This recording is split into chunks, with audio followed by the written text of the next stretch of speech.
I'd like to take you back in time a little bit. Back to the 60s and early 70s, what it was like.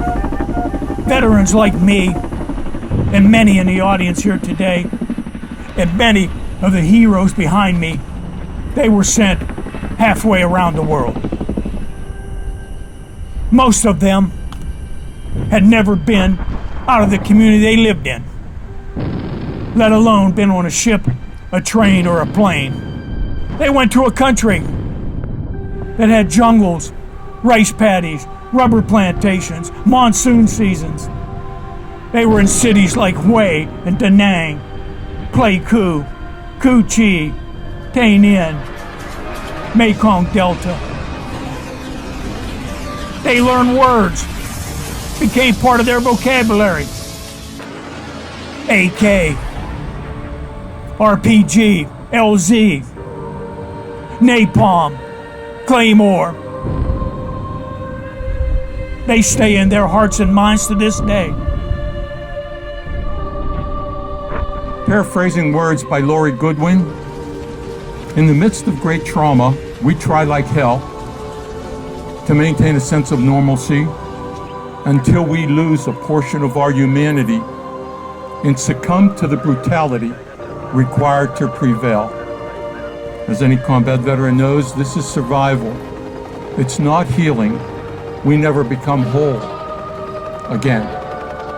In Vietnam, our voices that called out to our country from the jungles, from the rice paddies, from the monsoon flooded hooches, bunkers, and foxholes were rarely heard by a divided nation.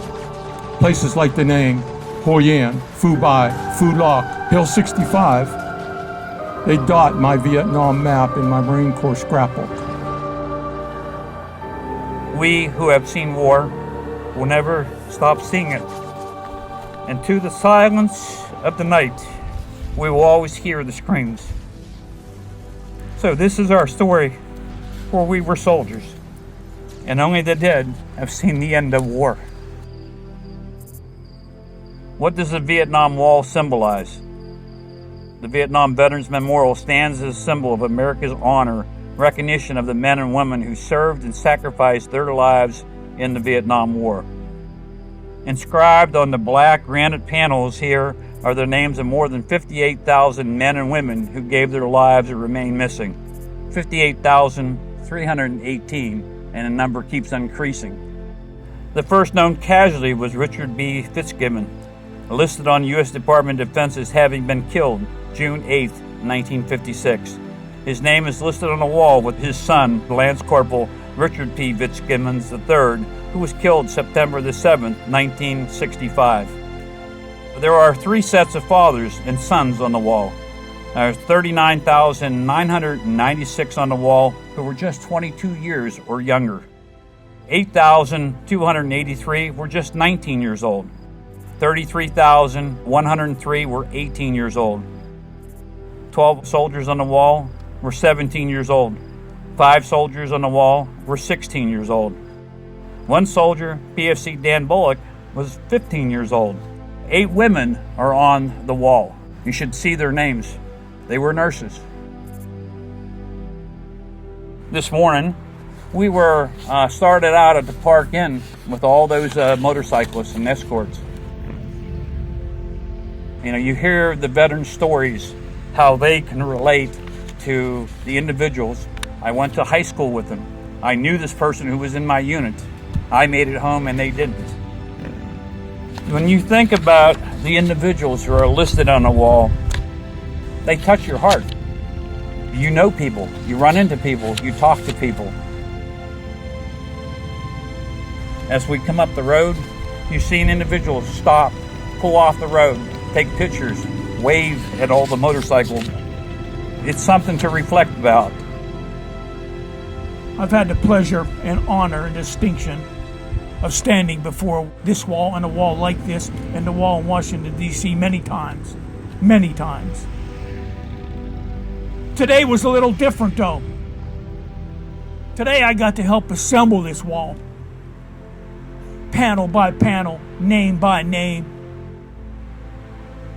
I was carrying one with a comrade And he said to me, I can't believe there are this many names on this wall. I can't believe either. Astonishment, amazement of sacrifices made. Every time I stand in front of this wall and I see this wall, the same thing comes to my mind. How come I'm standing here and I'm not on that wall? I racked my brain trying to figure that out. Near as I could tell, prayers of my family and friends. Most certainly a little luck. And most certainly the grace of God. Why I'm still here.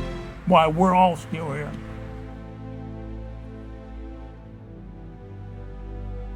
Gave proof through the night that our flag was still there.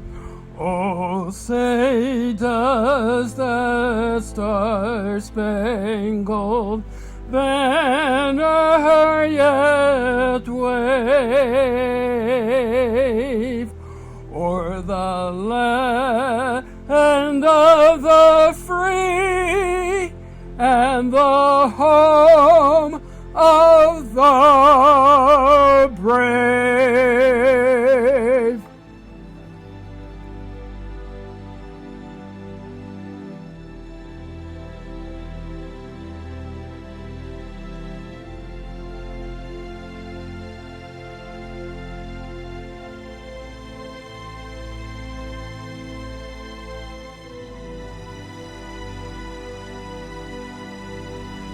I'm going to ask a favor of all of you. I'm going to ask you before you leave tonight, I want you to walk up to the wall. If you don't know a name, pick any name and put your hand on that wall. I want you to feel the sorrow, the heartbreak, the agony of that mother or father, that sister or brother, that husband or wife, that son or daughter. I want you to feel that. It's unexplainable, unimaginable. Just imagine you're sitting in your house and you see a military vehicle drive up past your house and all of a sudden it stops in front of your house. Just imagine you get a Western Union telegram about your loved one. How would you feel when you saw that military personnel walking across your lawn or walking up your sidewalk? A sad, sad feeling. We have been in wars and conflicts for thousands and thousands of years, all the way back before Roman times.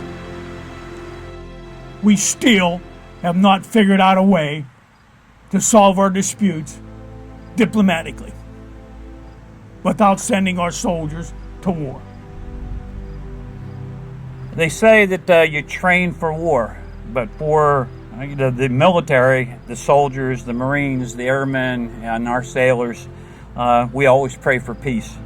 Above all, the others pray for peace, for it is a soldier who must suffer and bear the deepest wounds and the scars of war. Returning home alive after a year in hell of combat was met with blame and scorn. We were faulted for having the courage to answer our nation's call to duty.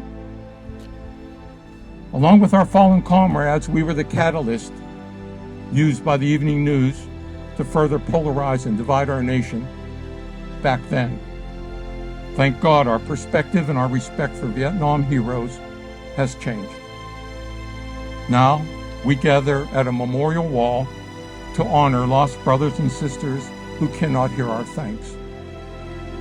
We're here to pay tribute to those who once fought alongside of us, who traded and shared our sea rations, our water, our ammo, and stories of loved ones back stateside. We all longed for mail call, and we prayed for a safe, dry place from war, if not just for one night.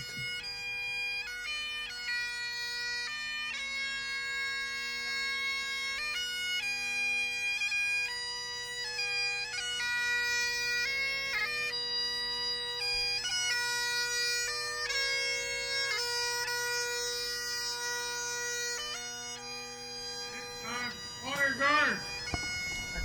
Perform your duties, please. Honor guard, head, hey, port on. Ready?